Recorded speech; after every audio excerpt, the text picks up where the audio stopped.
Bom, vamos lá, pessoal. Vamos dar sequência, então, no nosso treinamento. Falamos, então, de sujeito passivo, falamos de split payment. Espero que tenha ficado claro todo esse mecanismo de split payment. Sei que é um pouco difícil, sei que é um tema novo, mas espero que todos tenham, então, entendido.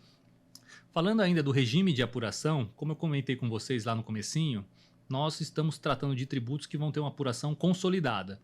Então, todos os estabelecimentos vão ter uma única apuração e isso vai ser centralizado num único estabelecimento.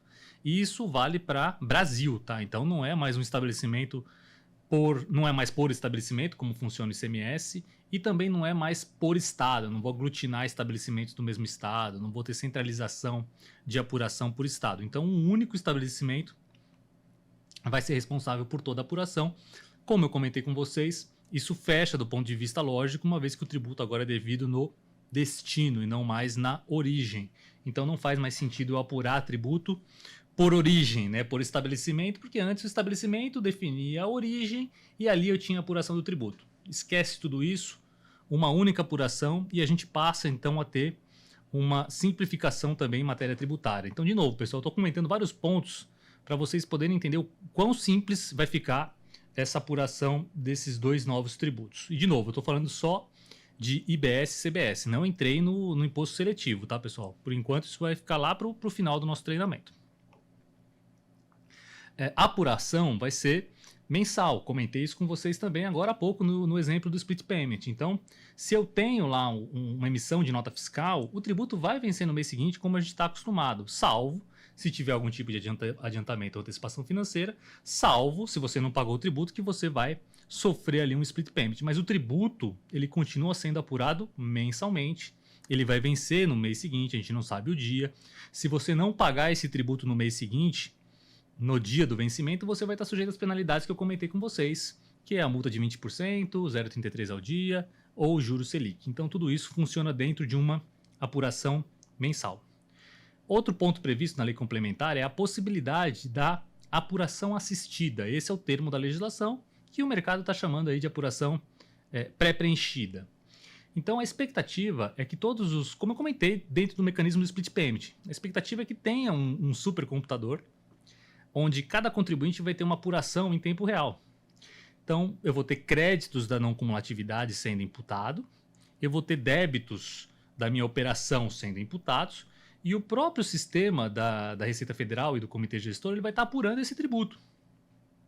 Então, com isso, está prevista aqui a apuração assistida. Quando chegar ao final do mês, o contribuinte vai ter acesso a essa apuração, ele vai poder ali confirmar aquela apuração, se ele concorda ou não, ele vai poder ter algum tipo de ajuste. Eu tenho algum crédito ali que é de uso e consumo pessoal que não dá direito a crédito, então eu vou tirar este efeito de creditamento. Eu tive, por exemplo, uma baixa de estoque, eu vou ter que fazer algum ajuste ali decorrente de baixa de estoque. Então o contribuinte vai ter a possibilidade de confirmar ou ter alguns ajustes e confirmar.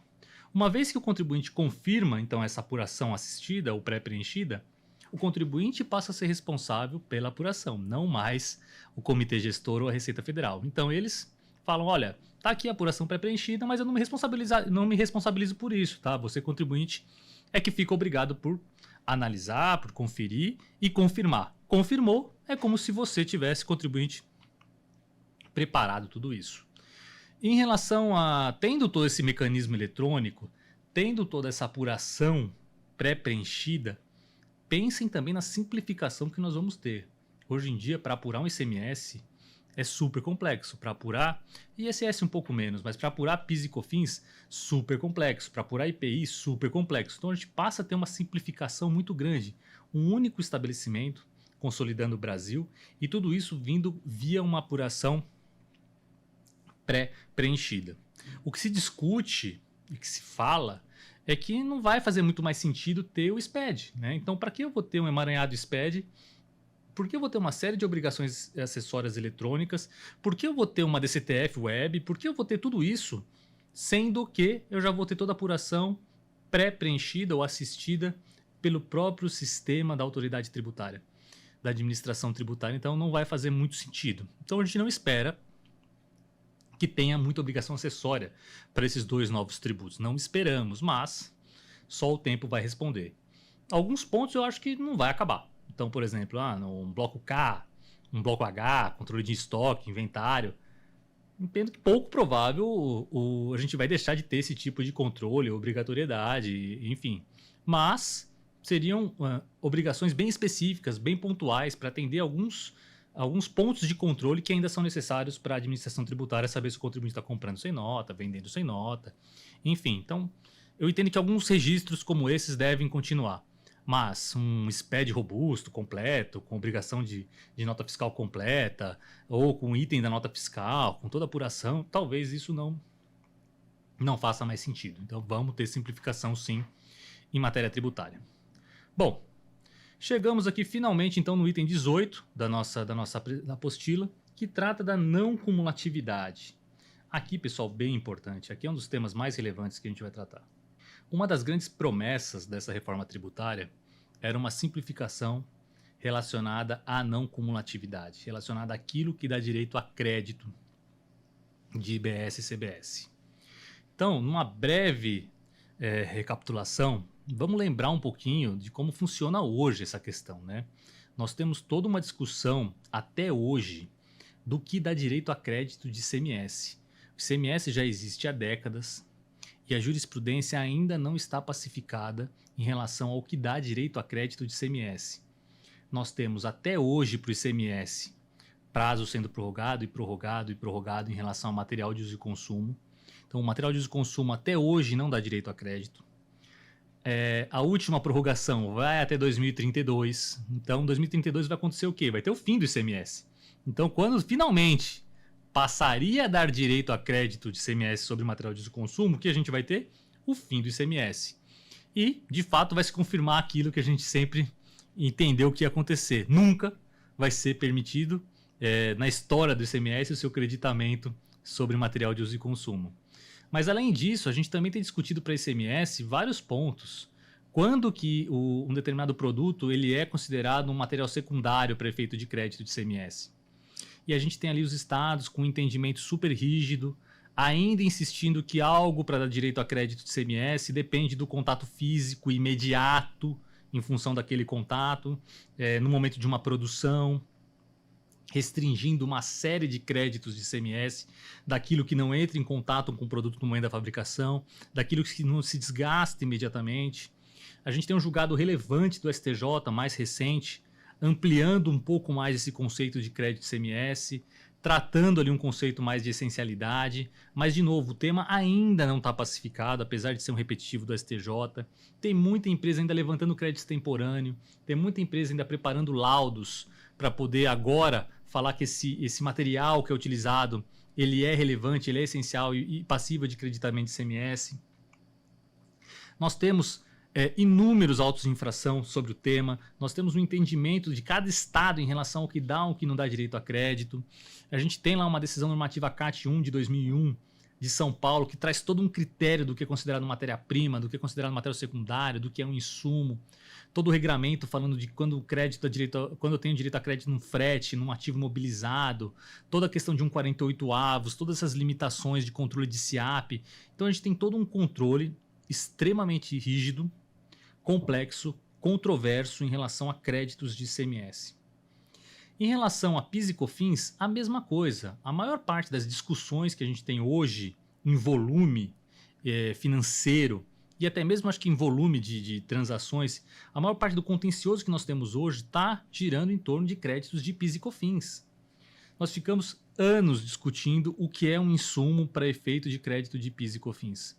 Nós ficamos anos discutindo se a lista de hipóteses de crédito da Lei 10.833 e 10.637 respeitava ou não respeitava a Constituição. Depois, nós passamos a ter toda uma análise de legalidade de cada item ali, qual que é a definição de insumo para efeito de creditamento, quando que eu tenho um gasto acessório de uma mercadoria, um seguro se eu posso tomar um crédito. Então, nós ficamos discutindo isso por anos. O fisco também, por anos, veio no sentido do crédito do ponto de vista de uma análise de contato físico, deixando de lado ali os conceitos financeiros de pagamento, de tributo da etapa anterior, mas a gente tinha uma lista para PIS e COFINS do que dava ou não direito a crédito. E pior, para cada tributo a gente tinha um conceito, porque para ICMS eu tomo crédito daquilo que foi pago na etapa anterior da cadeia, o que foi destacado na nota fiscal do fornecedor, não o que foi pago. Para IPI, quando eu tomo crédito, é aquilo que está destacado na nota fiscal do meu fornecedor. Para PIS/COFINS é outra não cumulatividade, para PIS/COFINS é base contra base. Para PIS/COFINS, se você tem direito a crédito de alguma coisa, você vai aplicar o crédito mediante a aplicação das alíquotas sobre a base. Então, um fornecedor vendeu alguma coisa no lucro presumido e pagou 3,65 de PIS e COFINS.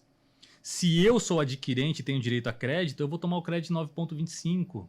Então vejam só, eu não vou tomar o crédito do que foi destacado na nota fiscal, porque nem é destacado, ou que foi devido na etapa anterior da cadeia. Eu vou fazer base contra base e vou achar ali o montante do crédito.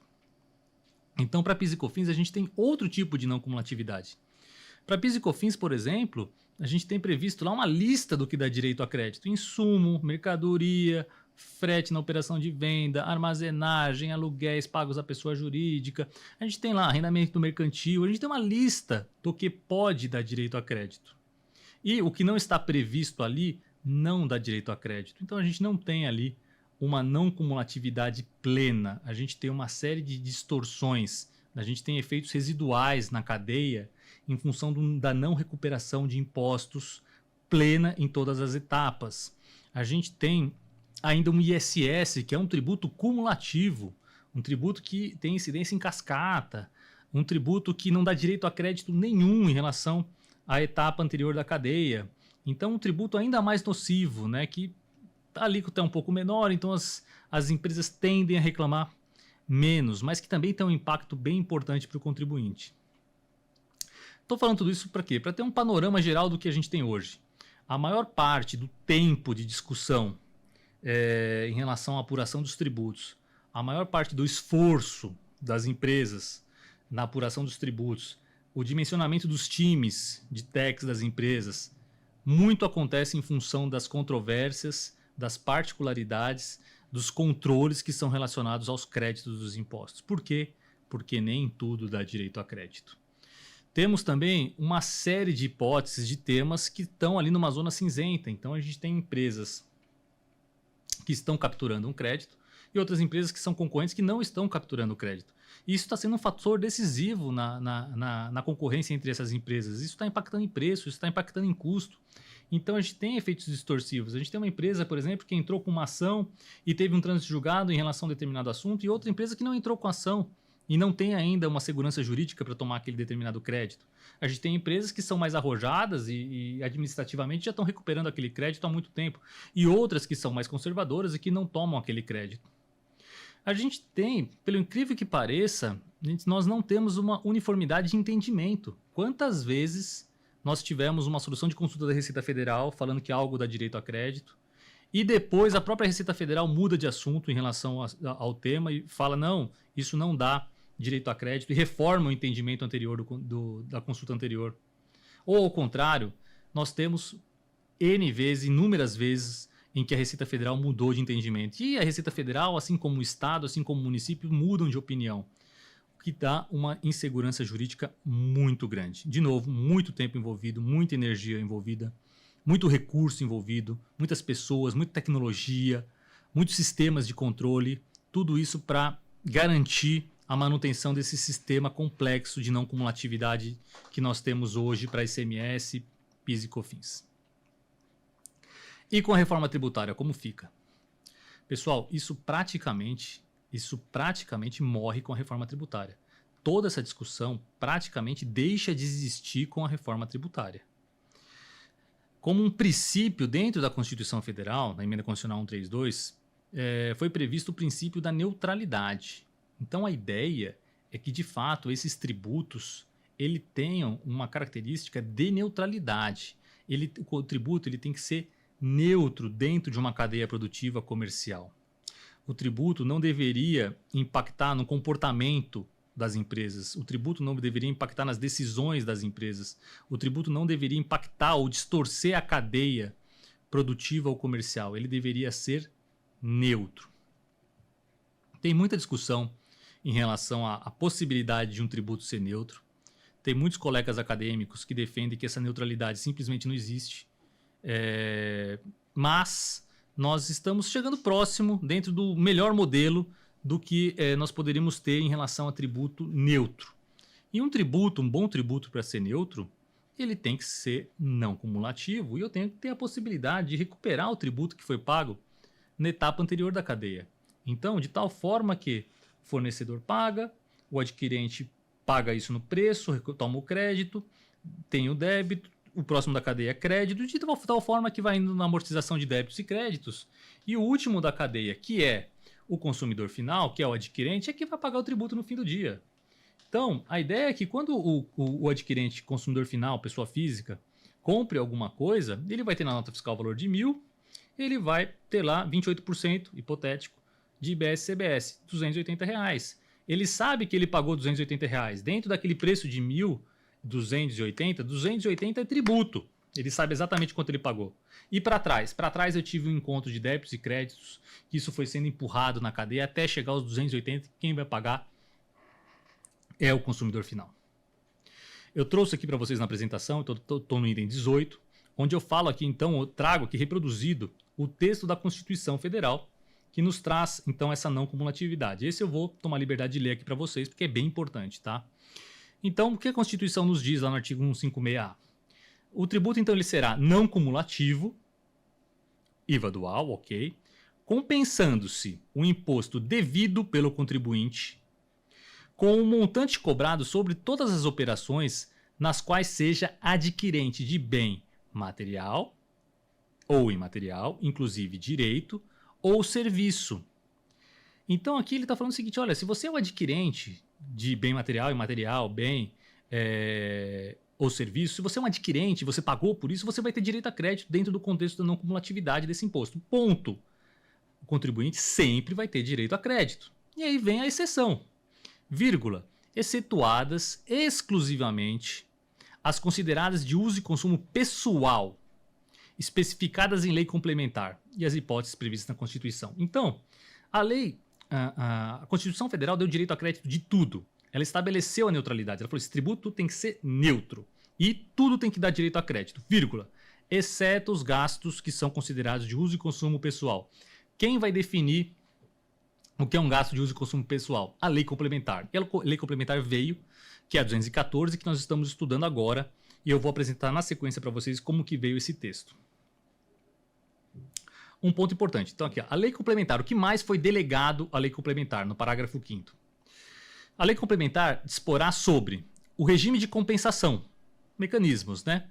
Podendo estabelecer hipóteses em que o aproveitamento do crédito fica condicionado à verificação do efetivo recolhimento do imposto incidente sobre as operações com bens materiais, imateriais, inclusive direitos. Desde que... O que está falando aqui a Constituição? Olha, você tem direito a crédito de tudo, exceto o uso e consumo pessoal, que a lei complementar vai definir. Olha, você tem direito a crédito de tudo, desde que o fornecedor pagou o tributo na etapa anterior da cadeia. E aqui começou uma série de discussões. Poxa, agora eu vou ter que saber se meu fornecedor pagou o tributo. Como eu vou saber se meu fornecedor pagou o tributo? Eu vou ter que fazer uma diligência, uma due diligence no meu fornecedor para ver se ele pagou o tributo. Eu vou ter que fiscalizar o meu fornecedor para ver se ele pagou o tributo. Isso é impossível. Eu não tenho mecanismos para isso. Então veio uma enxurrada de críticas. Mas a Constituição, de certa forma, ela trouxe um texto já endereçando este assunto. Por quê? Ela falou, olha, você vai ter direito a crédito de tudo que foi pago, desde que seja implementado o split payment, ou seja, todo aquele controle que eu falei, onde o banco vai ter acesso à base de dados, toda aquela base de dados onde o governo vai contar para o banco se foi pago o tributo, onde tem aquela transparência em tempo real. Quando tudo isso estiver implementado, aí sim vai poder ser exigido esse comando legal. Ou seja, enquanto eu não tiver o split payment funcionando,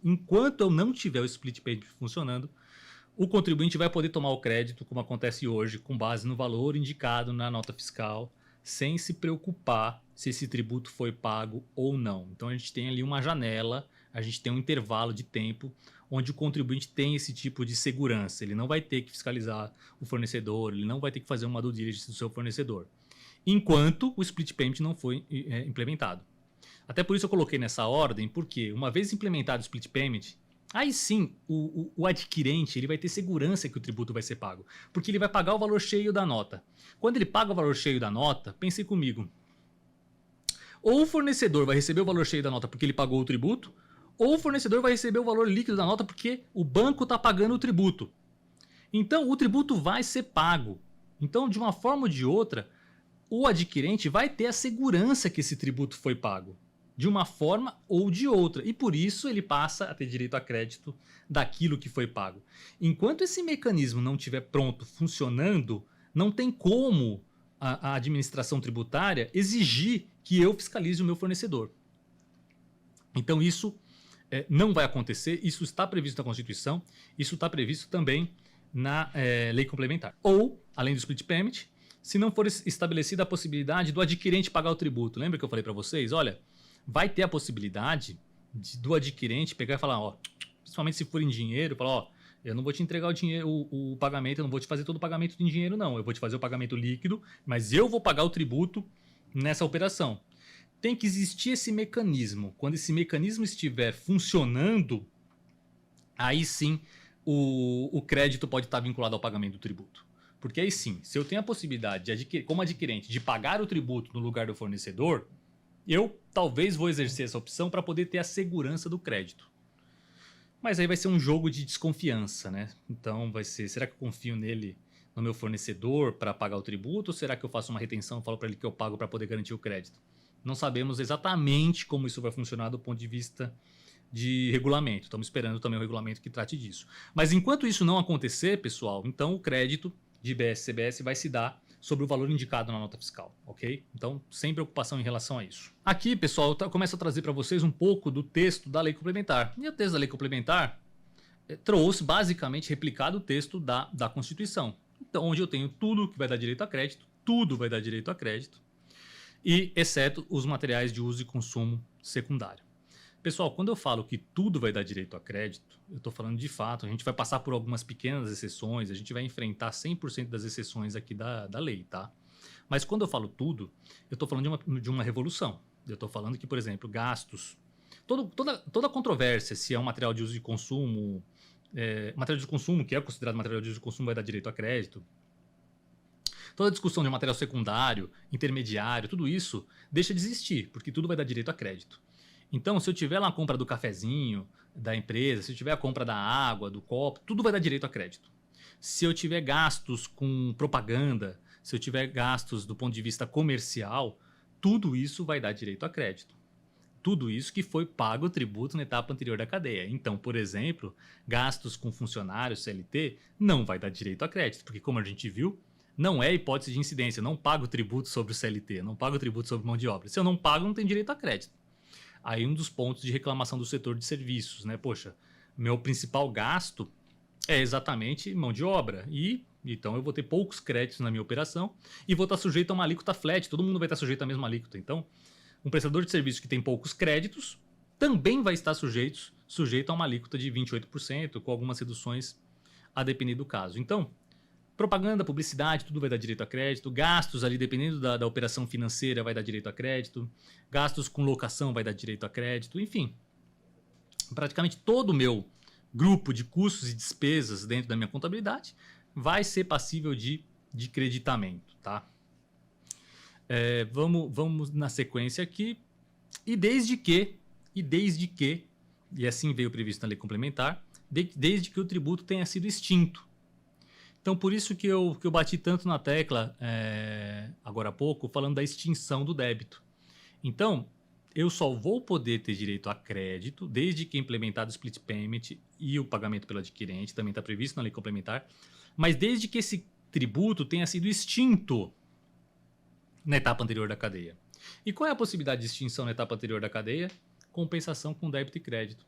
Então pode ser que o meu fornecedor ele não pagou o tributo em dinheiro, pode ser que o meu fornecedor tinha créditos, mas no encontro de contas dele, fornecedor, débito e crédito, ele teve a extinção do tributo e isso me dá direito a crédito. Então se o meu fornecedor pagou o tributo dele com créditos dele, eu, adquirente, passo a ter direito ao crédito também desse tributo, porque foi extinto. Isso dá direito a crédito. Se foi pago em dinheiro, na data de vencimento, dá direito a crédito. Se isso foi feito via split payment, dá direito a crédito. Se o tributo foi pago pelo adquirente, dá direito a crédito. Então, a legislação fala, desde que eu tenha a extinção do débito. Então, a extinção do débito são aqueles 5 itens que eu percorri algum tempo atrás no nosso material, ok? E a lei complementar trouxe, então, de novo, toda a possibilidade de aguardo do split payment e também de aguardo do pagamento do tributo pelo adquirente. Um ponto bem relevante, que eu até coloco aqui na apresentação, é que o crédito do IBS e da CBS, então ele ocorre no momento da extinção do débito. Agora pensem que, se eu tenho uma emissão de uma nota fiscal num mês, quando que eu tomo o crédito de ICMS dessa nota? Quando eu tenho a entrada do produto no meu estabelecimento. Então, o meu crédito está baseado no meu documento fiscal ou na entrada do produto. Agora a lógica muda. Agora o crédito de IBS e CBS passa a ser, então, na extinção do débito, da etapa anterior. E quando que eu tenho a extinção? No momento do pagamento. E o momento do pagamento acontece no mês seguinte. Eu estou colocando tudo isso para a gente poder refletir. Da forma que está disposto, se não for alterado em regulamento, o crédito de IBS e CBS vai acontecer sempre no mês seguinte. E não, ou no mês, ou por regime de caixa pagamento de tributo. Então pode ser que eu tenha uma nota fiscal na minha mão de um determinado mês. Então eu comprei dentro de um determinado mês, a nota fiscal já chegou no meu estabelecimento, eu estou com a nota fiscal na minha mão. Talvez eu não vou ter direito ao crédito como está previsto. Só vou ter direito ao crédito no mês seguinte. Por quê? Só no mês seguinte que esse tributo vai vencer e o meu fornecedor vai pagar. Então eu coloco aqui para reflexão, porque o débito, pelo que a gente viu, ele pode acontecer pela antecipação financeira, ele pode acontecer pela emissão da nota fiscal, ele pode acontecer no pagamento pelo split payment. Então ele pode acontecer nessas 3 hipóteses, o débito. O crédito vai ser sempre regime de caixa, quando tiver o pagamento do tributo. Se o pagamento do tributo for por split payment, imagina aquele cenário onde eu estava falando, olha, o fornecedor não pagou e vai ter um split payment de 3 parcelas. Se teve split payment de 3 parcelas, 3 boletos, 30, 60 e 90 dias, o adquirente só vai ter direito a crédito em 30, 60 e 90 dias, proporcional àquilo que foi pago. Então, quem vai ser penalizado do ponto de vista financeiro no tempo vai ser o adquirente também, porque ele também vai ter ali um pênalti porque ele não vai poder tomar o crédito daquilo que não foi pago. Então, tudo isso pode gerar um desencontro de contas. Imagina se você comprou e vendeu alguma coisa dentro de um mesmo mês. Ou no mesmo momento. Comprei e já revendi. Se eu comprei e já revendi, talvez o meu débito vai vir antes do meu crédito. Talvez. Neste caso, o que vai acontecer? Eu vou ter que pagar o imposto. No mês seguinte vai entrar o crédito e isso vai virar um bolo. Ou eu vou pagar o imposto e no mês seguinte eu vou ter um crédito sobrando e eu vou ter que pedir ressarcimento. E ressarcimento a gente vai ver que demora até 180 dias para acontecer. É preocupante esse descasamento, isso me preocupa. E da forma que está previsto na lei complementar, é assim que vai funcionar. Se não for criado outro mecanismo, a gente vai ter um descasamento. Se o prazo de vencimento do tributo for no mês seguinte e o crédito só se dá no pagamento do tributo, sempre vai ter um descasamento, na minha opinião. E eu tenho visto pouca gente discutindo esse ponto, esse desencaixe que pode acontecer. Talvez a resposta para isso, imagino eu, venha no regulamento. Outro ponto, pessoal, vai ser permitido crédito de fornecedores no Simples. De quanto? Daquela fraçãozinha de IBS, CBS que está dentro da alíquota do Simples. A gente vai ver também a possibilidade, lá no final, de que o contribuinte do Simples poderá, por opção, né, ser optante, né, pelo regime regular de IBS, CBS. Então, o contribuinte do Simples Nacional poderá exercer anualmente essa opção e passar a ser contribuinte regular do IBS CBS. A gente vai falar disso mais no final. Estorno de créditos. Aí são poucas hipóteses que a gente tem, pessoal, de estorno de créditos. Não tem tantas hipóteses assim como a gente tem hoje para ICMS, PIS e COFINS. Basicamente, o que está previsto aqui, estorno. O adquirente deverá estornar o crédito apropriado quando o bem venha a perecer, deteriorar ou for objeto de roubo, furto, extravio. A gente mesmo que meio que já convive isso com ICMS, PIS e COFINS, IPI, enfim. Então, está previsto dessa forma, de uma forma bem simples. Entendo que no regulamento tende a vir mais detalhes em relação a isso. E se o que for roubado ou furtado for um ativo mobilizado? Eu falo, você vai se tornar proporcional ao tempo de vida útil do bem apurado de acordo com as taxas de depreciação que vai ser definida em regulamento. Então, penso que nós vamos ter uma taxa de depreciação prevista em regulamento. Imagino que deve ser a mesma taxa federal que a gente já tem hoje, prevista, e nós vamos tornar o crédito proporcional a esta taxa de depreciação. Vai ficar um pouco complexo, mas também a gente está falando do estorno do ativo imobilizado que foi roubado. Acho que é um ponto bem específico.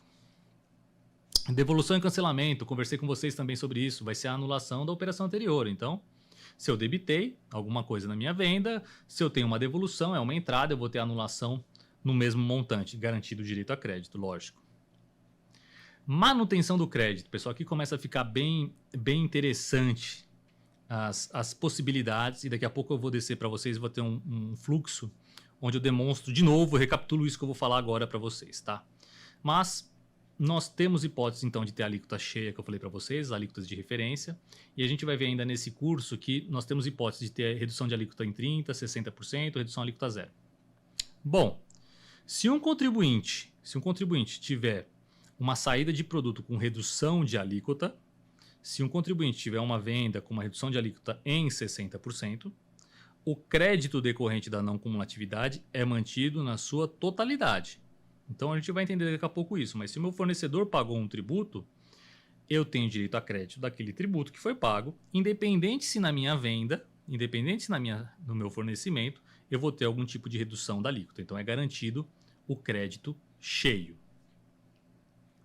Operações imunes, isentas ou sujeitos à alíquota zero, na ótica do adquirente. Se eu sou adquirente, estou comprando alguma coisa com imunidade, com isenção ou com alíquota zero, eu, adquirente, eu não vou tomar crédito de IBS-CBS. Por quê? Qual é a lógica?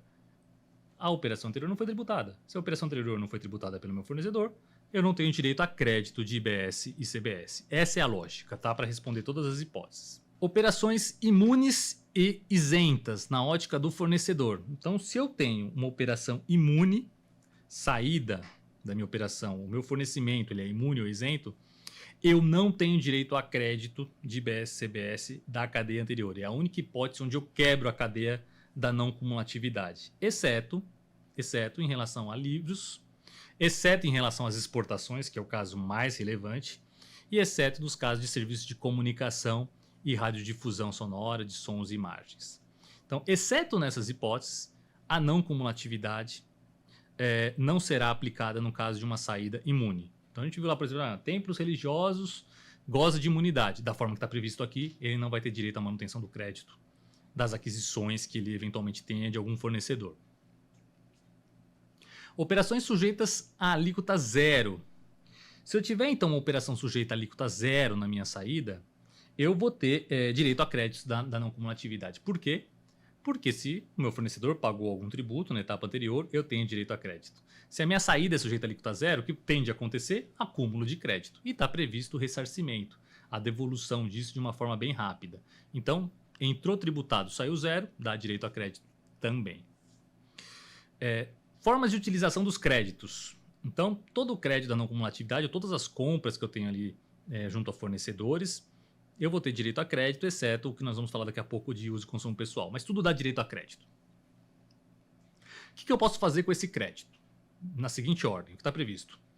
Em primeiro lugar, você tem que utilizar esses créditos para pagar tributos vencidos, caso você tenha. Em segundo lugar, você tem que utilizar esses créditos para pagar os tributos vincendos, ou seja, aquele que está sendo apurado dentro do próprio mês.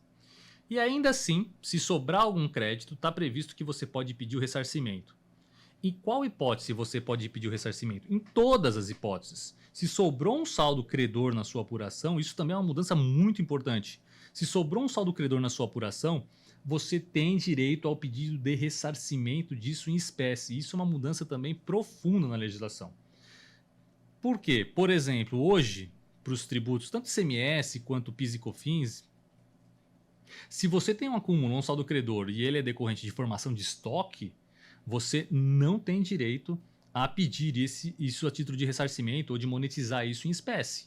Então, nós temos uma série de hipóteses hoje na legislação quando eu posso ou não pedir o ressarcimento em espécie. Agora, toda vez, dentro do contexto da não cumulatividade, toda vez que sobrar um crédito, eu posso pedir o ressarcimento disso. Isso é bem importante. Prazo de contagem de decadência, que quando que se extingue o direito ao contribuinte de apropriar esse crédito? 5 anos. 5 anos contado do primeiro dia, contado do primeiro dia do período subsequente ao da apuração. Ou seja, nós temos uma contagem móvel mensal para apropriação de créditos de IBS e CBS. Então, em 5 anos se extingue a possibilidade de algum tipo de creditamento extemporâneo. Vedada a transferência dos créditos, né? Eu não posso, então, não tem previsão, ao contrário, está vedado a possibilidade de eu pegar um saldo credor de uma empresa e transferir para outra empresa. Está vedado, por exemplo, eu pagar o fornecedor com saldo credor, como acontece hoje com o ICMS. Alguém pode falar, poxa, Vinícius, mas então o ICMS eu tenho a possibilidade de acumular um crédito, de preparar lá um ECREDAC em São Paulo e pagar um fornecedor depois com esse crédito. Mas, pessoal, pensa que esse tributo agora tem uma não cumulatividade plena e tem a hipótese de ressarcimento rápida. Então, se eu tenho a possibilidade de empurrar o crédito para frente para compensar com tributos, ou eu tenho a possibilidade de pedir em ressarcimento em espécie, qual seria a vantagem de eu pagar o fornecedor, por exemplo, com esse crédito? Então, faz sentido esse tipo de vedação. O contribuinte está garantido que isso vai voltar em dinheiro para você. Vamos crer que isso vai funcionar de fato. Operações. Então, os créditos apropriados e ainda não utilizados poderão ser transferidos para a pessoa jurídica sucessora. Quando? No caso de fusão, cisão e incorporação. Isso já funciona também para os tributos. Está previsto também. Se eu tiver um estabelecimento, incorpora outro. Esse estabelecimento tem crédito. Esse crédito vem junto também. Pegadinhas aqui na legislação que está solto na lei complementar. Está previsto nos capítulos que tratam de bar e restaurante e está previsto no capítulo que trata de hotelaria que esses gastos com bebidas e alimentação junto a bares e restaurantes e os gastos que eu tenho com serviços de hotelaria, eles não vão dar direito a crédito de IBS e CBS. Aqui tem campo para muita discussão, porque foi previsto na Constituição Federal, na emenda constitucional, que teria um regime diferenciado para bares e restaurantes e teria um regime diferenciado para hotéis. De fato, veio o regime diferenciado na lei complementar e a gente vai enfrentar isso mais para frente. Mas, dentro do capítulo da lei complementar que fala desse regime diferenciado, também está previsto ali no final de cada um deles, falando, olha, e esse gasto não dá direito a crédito para o adquirente. Isso aqui é uma vedação à não cumulatividade, que não estava previsto na Constituição. Estava previsto na Constituição que o bar teria um regime diferenciado.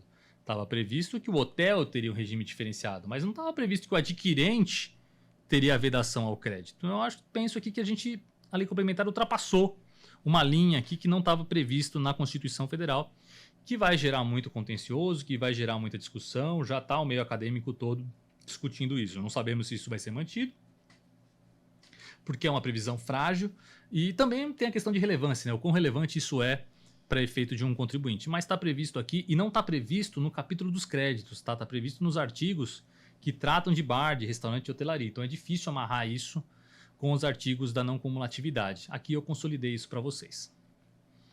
Outro ponto, então, no item 19 aqui da nossa apostila, lembra que está previsto ali que, exceto os gastos com uso e consumo pessoal, não dão direito a crédito. A Constituição delegou, a lei complementar define isso, e a lei complementar definiu. Então, o que a lei complementar falou que não vai dar direito a crédito de IBS e CBS? Primeiro veio uma lista taxativa. Essa lista taxativa traz joias, pedras, metais preciosos, obra de arte, bebida alcoólica, derivados de tabaco, armas e munições, bens e serviços recreativos, esportivos e estéticos. Então, todo gasto que envolva essas hipóteses não dão direito a crédito. Uma lista até que pequena, e o nosso receio é que viria uma lista muito maior e que a lei complementar, de novo, passasse do ponto. Mas não, acho que veio uma lista bem coerente aqui, falando, ó, empresa, você não pode tomar crédito de obra de arte, tá? Se você comprou uma obra de arte para colocar ali na parede, ok, mas isso não dá direito a crédito. Se você comprou uma joia, se você está comprando bebida alcoólica, ok, tudo isso, tabaco, então tudo isso não dá direito a crédito. Mas pensa que no universo de uma empresa, isso tende a ser muito pouco e eu acho que faz todo sentido. Fora isso, nós temos os gastos com acionistas e empregados. Aqui também um item que vai gerar bastante debate, daqui para frente. Todos os gastos que a empresa tenha com acionistas e empregados na aquisição de algum bem e serviço que seja entregue para esse acionista e para esse empregado de forma não onerosa ou em valor inferior ao de mercado, não dá direito a crédito de IBS-CBS. Então, foi criado um texto para tratar de uso e consumo pessoal que diverge bastante do que eu estava esperando. Eu estava esperando algo mais parecido com a legislação de imposto de renda. Eu estava esperando mais algo no sentido de gasto por mera liberalidade. Eu estava pensando numa discussão de despesa necessária. Eu estava pensando que ia ser aproveitado todos esses conceitos que nós temos de imposto de renda de todos esses anos para a definição aqui do que é uso e consumo pessoal. Mas não, a legislação, o legislador aqui trouxe falando, olha, são os gastos que você tem que você eventualmente transfere para os sócios ou para os empregados, e os empregados é o ponto mais sensível aqui, que você cede para eles de forma gratuita ou valor inferior a mercado.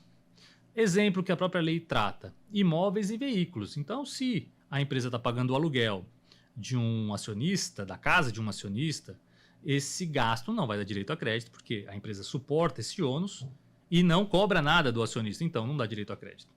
Se a empresa estiver pagando lá a escola de um filho, de um acionista, de um diretor, isso não vai dar direito a crédito. Se eu estiver pagando, adquirindo veículos e concedendo isso para acionistas ou funcionários, isso não vai dar direito a crédito. Salvo as exceções que a gente vai ver daqui para frente. Então, isso tende a gerar muita discussão, mas está um pouco parecido com a legislação de imposto de renda, mas divergiu ali da questão de mera liberalidade. A gente não tem esse conceito de mera liberalidade. E se o veículo for utilizado na operação, né? Se for utilizado um carro comercial, que a gente tem bastante discussão. Bom, não está previsto isso, ainda não veio.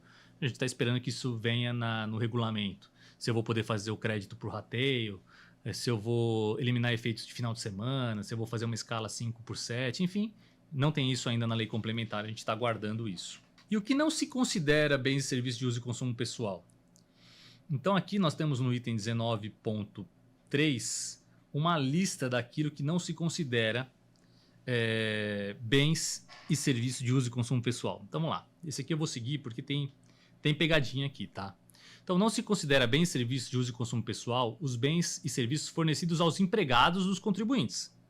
Então, o que eu concedo aos empregados não é. Mas vem aqui a listinha.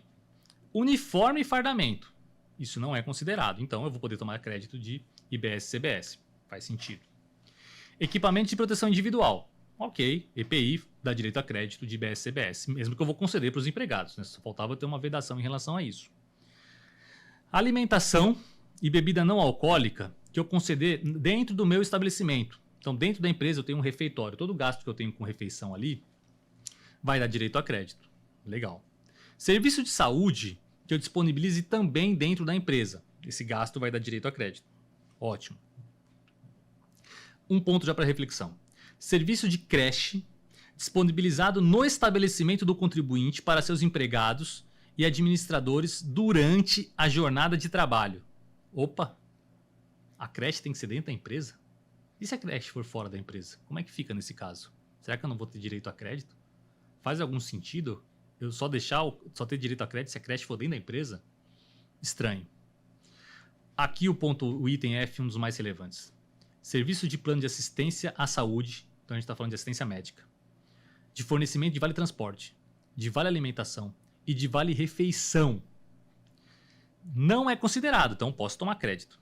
Mas destinados a empregados e seus dependentes em decorrência de acordo ou convenção coletiva. Pessoal, os acordos e convenção coletiva não necessariamente tratam deste assunto. Então nós temos uma série de acordos e convenção coletiva onde não consta que tudo isso é obrigatório. E nestes casos onde não consta no acordo e a empresa ainda assim oferece um plano de saúde para os seus empregados, eu não vou ter direito a crédito? Qual que é a lógica disso? Então isso tem sido muito criticado, isso está gerando muito debate, e a lei complementar, eu penso que aqui passou também um pouco do ponto. Por que amarrar isso à convenção coletiva? Qual é o sentido de amarrar isso à convenção coletiva? E o pior é o vale transporte, porque o vale transporte ele é obrigatório, ele é mandatório. independente de estar na convenção coletiva ou não, em decorrência da CLT, ele é mandatório. Então a empresa tem que conceder vale transporte. Então não tem por que amarrar isso à convenção coletiva. A gente tem analisado uma série de convenções e a gente tem visto que em alguns casos não tem a obrigatoriedade dos gastos, que eu mencionei aqui, ou em alguns casos é recomendável, mas não é mandatório. E nesse caso que é recomendável, mas não é mandatório, como é que funciona? Só quando for mandatório?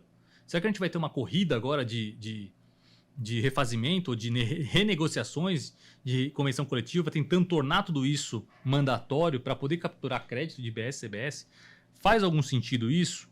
Bom, na minha opinião, isso não faz.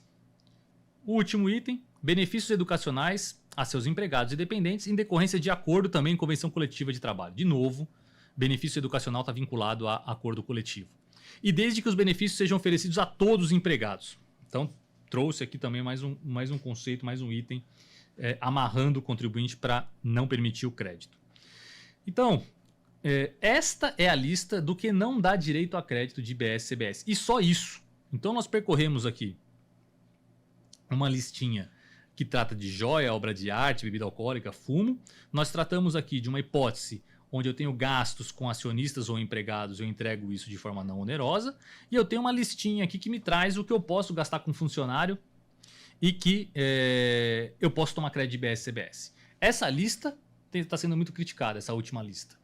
Penso que não deveria ter uma lista que fechasse isso. Mas existe essa lista. E é só isso que nós temos para discutir de não cumulatividade, do que é uso e consumo pessoal. É só isso que a gente vai ter que enfrentar. Tudo que não está aqui passa a dar direito a crédito, de acordo com a previsão da emenda constitucional, de acordo com a lei complementar.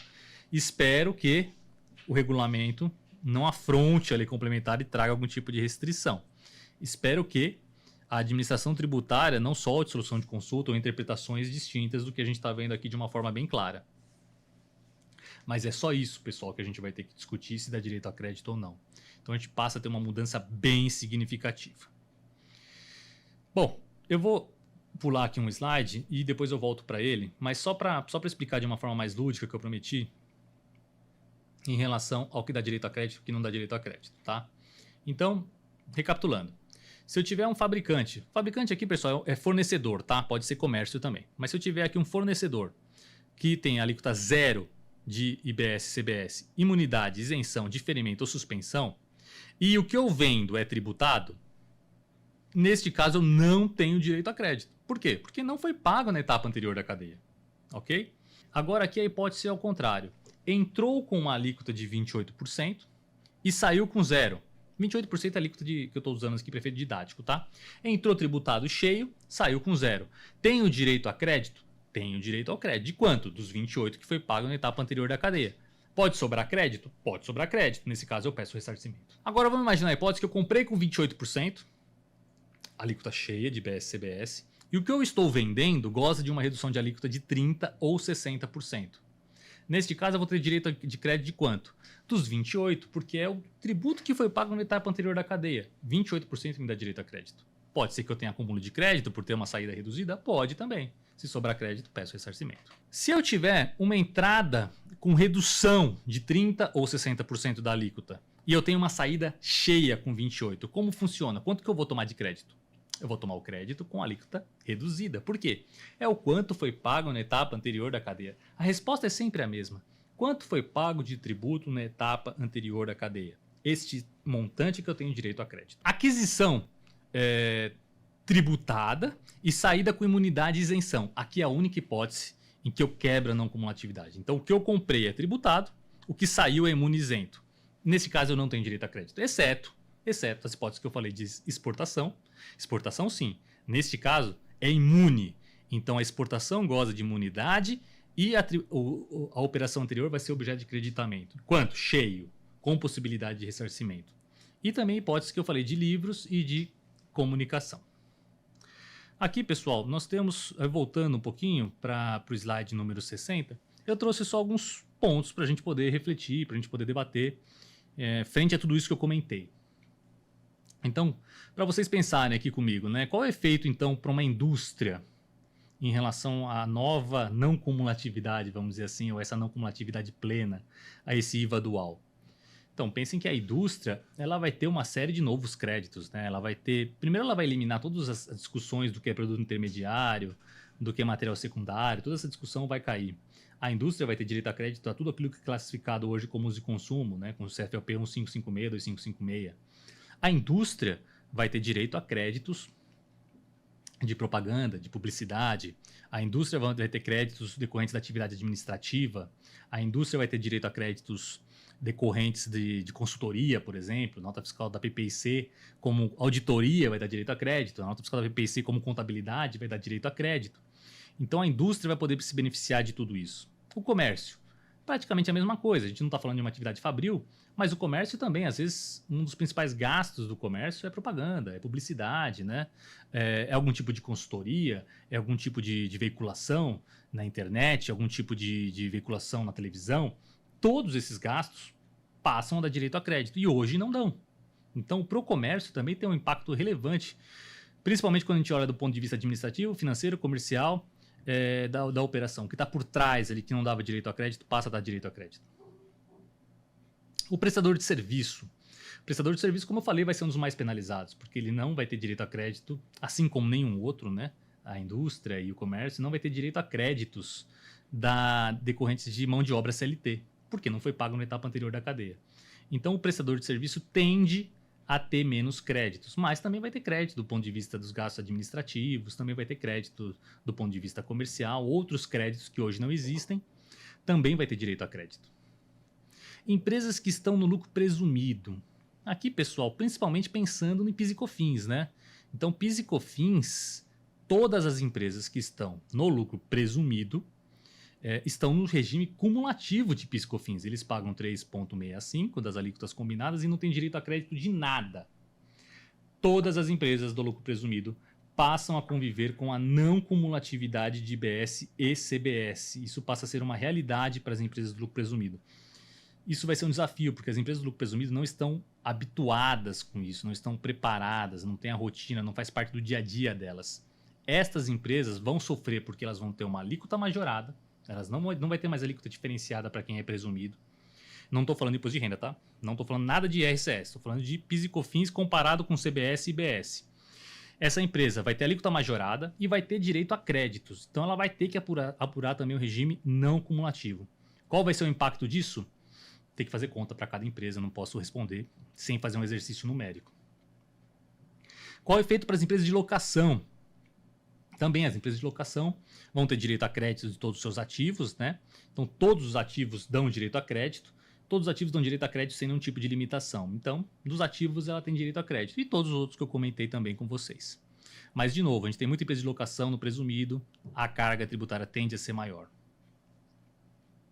Posso apropriar, um ponto para reflexão também, posso me apropriar de crédito se o bem ainda não entrou no meu estabelecimento? Da forma que está previsto, não. Da forma que está previsto, a gente vai ter um desencaixe temporal.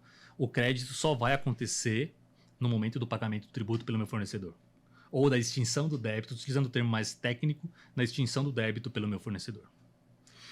Ponto para reflexão. É o fim da substituição tributária? Sim, é o fim da ST. Pelo menos, né, vamos aguardar se ela vai reviver em algum momento, mas da forma que está disposto, nós não temos a substituição tributária. Então, e também não temos, já amarrando com o item final, nós não temos incidência monofásica, por exemplo, de PIS e COFINS, exceto para combustíveis. Então, tudo aquilo que eu tinha débito e crédito na cadeia, tudo aquilo que eu tinha pagamento único na cadeia, no início da cadeia, com não pagamento posterior, tudo isso deixa de existir. Eu passo a ter débito e crédito em todas as etapas da cadeia. E eu comentei com vocês, tinha muito planejamento tributário envolvendo ST, tem muito planejamento tributário envolvendo a incidência monofásica de PIS e COFINS. Tem muita utilização, por exemplo, de trade company para matar a incidência monofásica de PIS e COFINS. Tem muita segregação de atividade em 2 estabelecimentos, indústria e comércio, para matar PIS e COFINS. Tem muita segregação de atividade para matar IPI, porque IPI também só incide no começo da cadeia. Tudo isso, pessoal, deixa de existir. Agora eu tenho débito e crédito em todas as fases da cadeia. Então, planejamento tributário também precisa ser revisto, porque envolve toda uma sistemática agora comum para todos os contribuintes. Bom, pessoal, acho que aqui eu encerro então a parte que trata da não cumulatividade e a parte que trata de créditos, tá ok?